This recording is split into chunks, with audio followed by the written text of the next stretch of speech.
Now we are going to start the demo for LED monitor trainer. This is our LED monitor trainer, and here as you can see, this is our main screen, the main board. These are the section for keyboard, the main controller section, and this is the IR and the loudspeaker section. First I am going to explain about the fault switches and the test point which are given on board. First of all, you can see here these are all jumper fault switches given for the keyboard section. These are the jumper fault switches for the speaker section, and these are the jumper faults for our IR section. As you can see, as soon as I remove the ground from the jumper, the LED went off. This LED is the indication for our IR remote section, and this is our remote which we are going to use. Above all each and every jumper section, you can see that there is a pin provided. This is for checking the voltages. Either you can see it on a CRO or you can see it on a multimeter. And here black point, this is our ground point, which is used as a ground for our multimeter section. Here all the test points from TP2 to TP10 are for the various inputs which are given on board, like our VGA, HDMI, our AV, headphone, USB and RF. First of all, we are going to start with the basics. First of all, I am going to turn off the kit.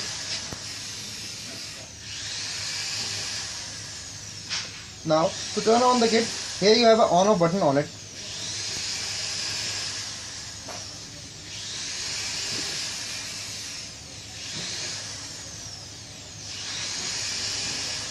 Right now, what you see here right now is for the media input. First of all, I am going to demonstrate to you the use of fault switches. Right now, as you can see, no input has been taken as the fault switch has been removed, and as soon as the fault switch is done, the menu appears.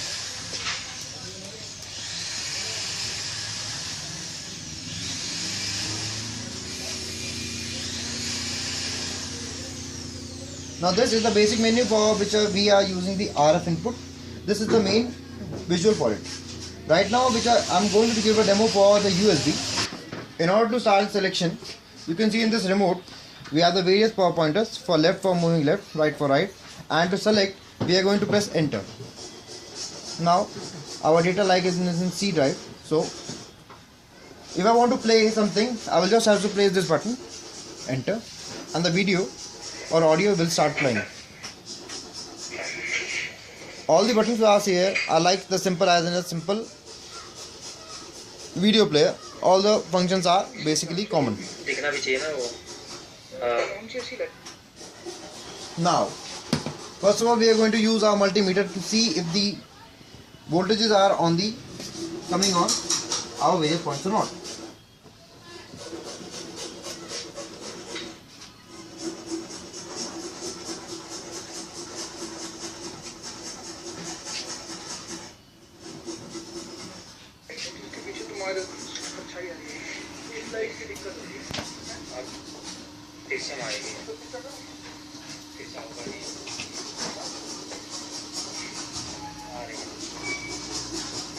First of all, I am going to show you the part of IR section. This is our supply for IR section, and these are the signals. As you can see,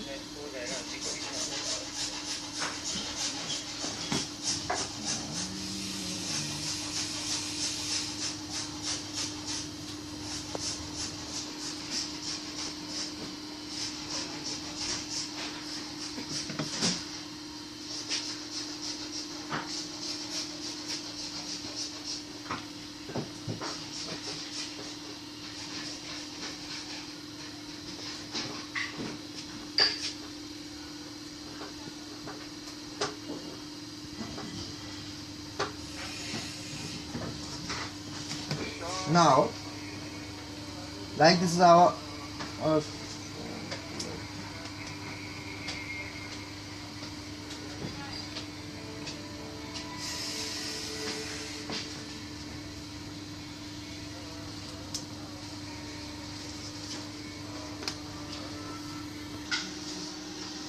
now we are going to show you the various test point for our voltmeter. Right, like this, I have connected the ground to the TP18, and first of all I will checking the USB. As the voltage is quite low, I'll be using the multimeter in range of 200 millivolts, and as you can see it is 5.5, and only one output will be given in earphone out because output for audio. It is fluctuating because of the intensity of audio signal. Then the other one is for our controller section. These are the various voltages. These are the various voltages which are coming on our main controller for its various functioning.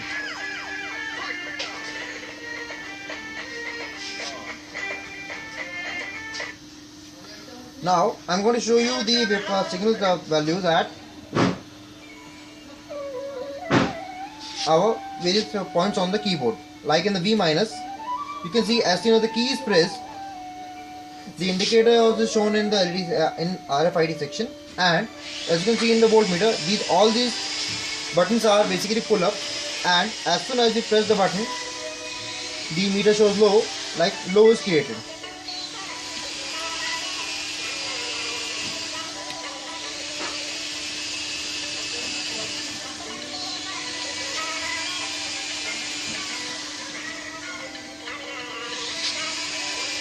As you can see, as soon as I am pressing the button on the remote, there is a fluctuation in voltage in my RFID receiver R section.